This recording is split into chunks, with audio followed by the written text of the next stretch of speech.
Olá, turmas do quinto ano, sejam todos bem-vindos para mais uma aula de História. Vamos continuar nossos estudos sobre a linguagem e hoje, especificamente, vamos estudar a linguagem da pintura. Então, a linguagem da pintura é uma representação artística que possivelmente foi uma das primeiras formas de expressão utilizada pelos seres humanos para expor situações vividas no cotidiano. Como vamos falar da linguagem da pintura como uma forma de expressão utilizada pelo ser humano, vamos aqui especificar a arte da pré-história, ou seja, uma arte da humanidade que é denominada de arte rupestre e é considerada uma forma de comunicação e expressão que oportunizou a descoberta de vários conhecimentos compartilhados hoje. Então, turminha, a arte rupestre é considerada a primeira manifestação artística criada pelos homens na época das cavernas. E trata-se de desenhos que eram feitos nas paredes e nos tetos dessas cavernas e representavam cenas do cotidiano.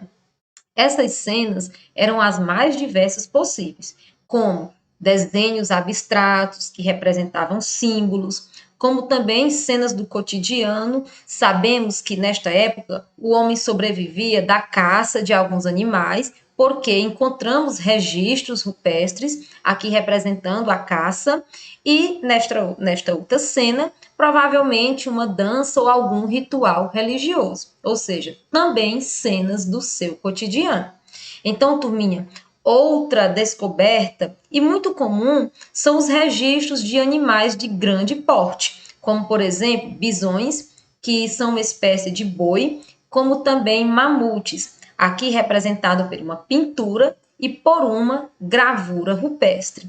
Então, vamos diferenciar o que significa uma pintura rupestre e também uma gravura rupestre. Veja só, pintura rupestre, um registro em desenho, em rochas, nas paredes das cavernas, só que de uma forma colorida, onde a sua área é preenchida com pigmentos, como podemos observar. Também retratam cenas do cotidiano e várias espécies de animais. A gravura rupestre da mesma forma, só que não usa pigmentos para pintar, mas sim objetos para esculpir, tanto em alto relevo como em baixo relevo. Esta é a diferença. E agora vamos para os materiais utilizados para a confecção desses desenhos. Os materiais eram aqueles que eram encontrados na própria natureza, como sangue de animais, argila, utilizavam a saliva para umedecer esta argila, como também carvão, folha, o sumo das folhas para tingir o desenho, resinas de algumas árvores e pigmentos extraídos de sementes, aqui nas pinturas rupestres. Lá na gravura, eles utilizavam pontas de ossos, também cinzéis e pedras.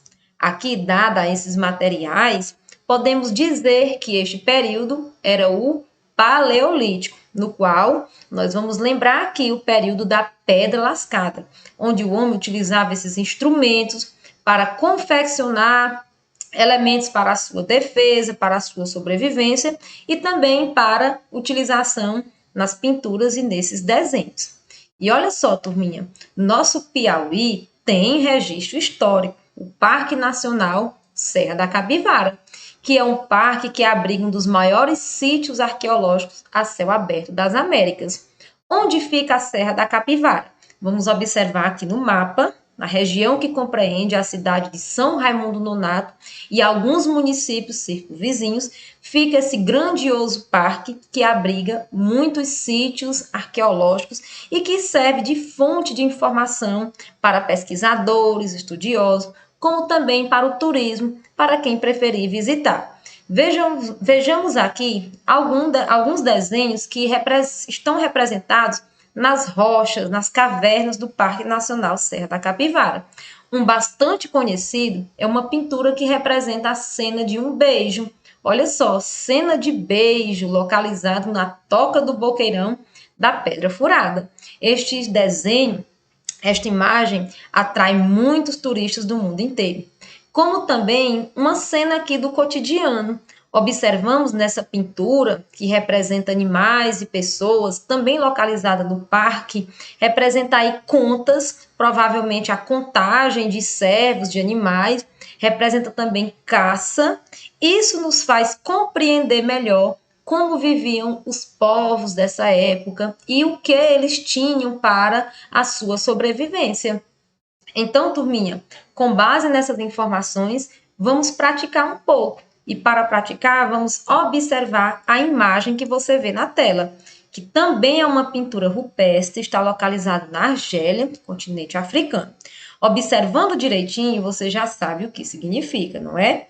Então, vamos para a primeira questão. Que tipo de imagem é essa? Tenho certeza que você está pensando em uma arte rupestre. Observando o pigmento, a cor no qual foi pintada, certamente você está pensando em uma pintura rupestre. Vamos para a próxima questão. O que a imagem mostra? Provavelmente você pensou em uma cena do cotidiano no qual retrata a caça a um animal. Esta caça para a sobrevivência, para a alimentação de um povo que morava em um determinado lugar nesta época. E agora vamos para a próxima pergunta. Corresponde a qual período? O Paleolítico ou o período Neolítico? Vamos lembrar do período da Pedra Lascada. A cena mostra caça ao animal. No período Paleolítico, o homem sobrevivia da caça porque ele ainda não tinha moradia fixa. Então, esta cena nos leva a imaginar que é o período Paleolítico. E também, outra questão, para finalizar, a pintura rupestre pode servir de fonte histórica? Tenho certeza que você disse sim, pois é um registro dos povos que viveram na Terra há muito tempo, no qual hoje está aqui disponível para nosso estudo, para nossa pesquisa e como fonte de informação, no qual conhecemos como era um pouco do cotidiano dos povos que viviam na pré-história, tá? Então, turminha, essa foi a nossa aula de história. Aguardo vocês na nossa próxima aula.